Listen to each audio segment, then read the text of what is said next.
Good afternoon, everybody. I'm Mac Taylor, the Legislative Analyst. And today, my colleagues and I are very pleased to present to the legislature the 16th annual edition of our California's Fiscal Outlook report. This report really serves as kind of kickoff to the 2011-12 budget. And in it, we provide our projections, and I want to kind of stress this. There are projections. They're not our predictions of what will happen. We know the legislature and the governor will have to take actions to address the shortfalls we're going to be talking about. But it really is the starting point by showing the nature of the problem that they face if you just let our current revenue structure and our current spending commitments run without any changes. So with that, let me get to probably the number that you're most interested in hearing about, and that's the size of our shortfall for the 11-12 year. We're estimating the legislature and the governor will have to come up with $25.4 billion in solutions in order to address both the current year deficit and the operating shortfall for 2011-12. So let me go over that in a little more detail. We're projecting that the state will end this current year, 2010-11, next June 30th, $6.1 billion in the red. And what that means is that many of the solutions that we counted on when we passed the budget, we don't think we're going to realize. The best example of that is the estimate of federal funds that we thought might offset our general fund spending. We will get some federal funds, but we feel like there's about $3.5 billion that was assumed that we don't see a good chance of the state getting. There are also various expenditure solutions that the state counted on in the budget package. Corrections being a good example, where we had over $1 billion in savings that we counted on. We've discounted those quite a bit. We think that over $900 million of them will not be realized. And so there's a series of expenditure areas that we outline in the report where we think we're going to fall short of our solutions. In addition, revenues are down a little bit, both state revenues and property tax revenues, which affect state finances through our school spending. And also Proposition 22, which dealt with local government revenues. Its passage will cost the state, we think, about $800 million in 2010-11. So for a variety of reasons, we feel we're going to end this current year with that $6.1 billion deficit. And of course, that has to be addressed as you're dealing with your 11-12 problem, which we've identified the operating shortfall of $19.3 billion. That's the difference between revenues that we expect to come in 11-12 and our spending commitments that the state has made. Now, some may ask, well, why is that number still so large? We did balance our budget this year. Why is it hot back up again? Well, it's largely because the solutions that we adopted for this year are overwhelmingly one-time in nature. So even though you try to get your budget in balance, we all knew that we'd have a problem in 11-12 because many of those solutions, the vast majority of them, were one-time in nature. We did make a little progress on the operating shortfall for 11-12. Last year at this time, we told you we thought that it would be around $21 billion. It's a little bit less because they did take some actions to reduce on a permanent basis spending. But our revenues are a little bit lower than they were last year, and we just didn't do enough. So as a result, we're facing a very large problem. Now, if that's not bad enough, I think the constraints on the legislature and certain key considerations will make dealing with that problem even more difficult. And let me just go over them very briefly. Proposition 98 has been a source of a lot of solutions for the state over the last 2 years in our budget solutions. If you went and looked at our tables that summarize the solutions, Prop 98 would be one of the biggest ones. This year, our assumptions in arriving at that $25 billion problem is that we will be spending Proposition 98 at the minimum funding level. That level is $2 billion below what we are spending this year.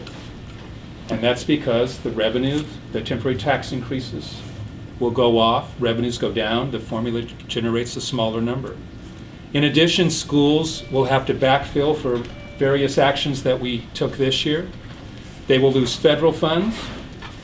So even under our assumptions in deriving that $25.4 billion number, it assumes that schools will take billions of dollars in hits. They will have spending billions of dollars below where they were this year, which means if you want to get solutions from Proposition 98, the single largest piece of your budget, you would have to cut below that level.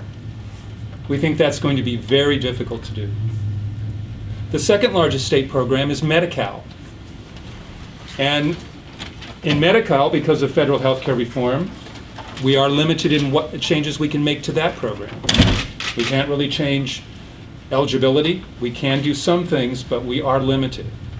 So here you have a much larger problem that's $25.4 billion.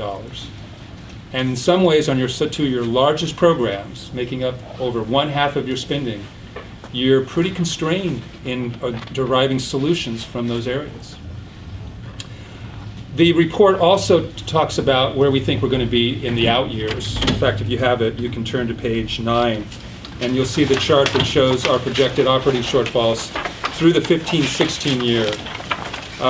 This operating shortfall peaks in 2012-13 because we have to make a $2 billion loan repayment to the local governments. But other than that, you can see that the shortfalls are pretty consistently $20 billion. And so we have a large problem that extends throughout the period. In some ways, this chart understates the problems that we face. It includes no cost of living adjustments to university employees, to state employees, to grant recipients, to the trial courts. So in effect, it represents declining real spending in arriving at those deficit numbers.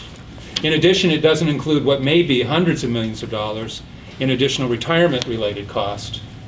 Should we contribute to the University of California system, which we haven't been doing for a couple of decades, or should CalSTRS or CalPERS change their assumptions regarding their earnings rate that they assume in doing their calculations? Both systems have talked about reducing those rates.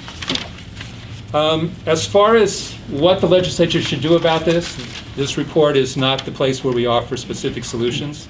Obviously, we'll be working to help the legislature as much as we can in the future, months to come.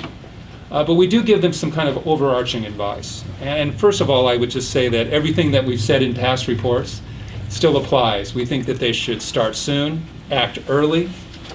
It helps ensure that solutions are in place by the start of the fiscal year or even earlier. It helps ensure that we get the savings that we're counting on so that we don't end the year in a deficit.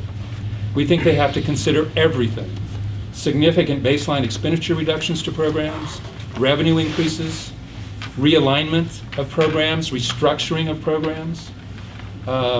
Everything needs to be on the table if we're going to have any chance of closing this in a realistic way. In addition, however, though, we've said in the past that we think you're going to have to take a multi-year approach.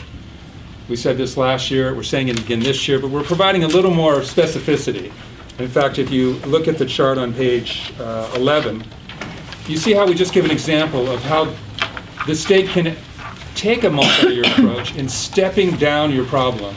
And what I mean by that is the kind of dark blue is the number of permanent ongoing solutions that if you took each year, you could work down that roughly $20 billion operating deficit over a series of 4 years.